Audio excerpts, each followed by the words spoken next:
অভিষেক বন্দ্যোপাধ্যায় সমস্ত কিছুর কণ্ঠ রোধ করে একটা পার্টিকে শেষ করে যতবার হেলিকপ্টার প্লেনে উঠেছে ততবার পার্টির ছেলেদের যদি মুড়ি কিনে প্যাকেট করে খেতে পাঠাতো তাহলে আমরা এর থেকে বেশি রেজাল্ট পেতাম।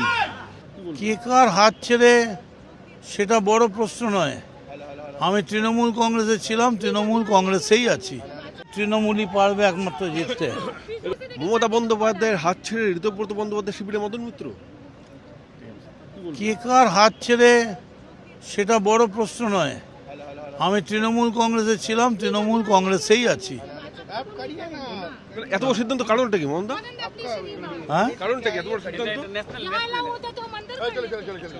এত বড় সিদ্ধান্ত আমরা জিতবো, আমাদের জিততে হবে এবং এই তৃণমূলই পারবে একমাত্র জিততে। অভিষেক বন্দ্যোপাধ্যায়ের জন্য এটা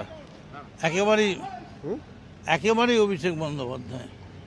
অভিষেক বন্দ্যোপাধ্যায় সমস্ত কিছুর কণ্ঠ রোধ করে একটা পার্টিকে শেষ করে হেলিকপ্টার প্লেন যতবার হেলিকপ্টার প্লেনে উঠেছে ততবার পার্টির ছেলেদের যদি মুড়ি কিনে প্যাকেট করে খেতে পাঠাতো তাহলে আমরা এর থেকে বেশি রেজাল্ট পেতাম।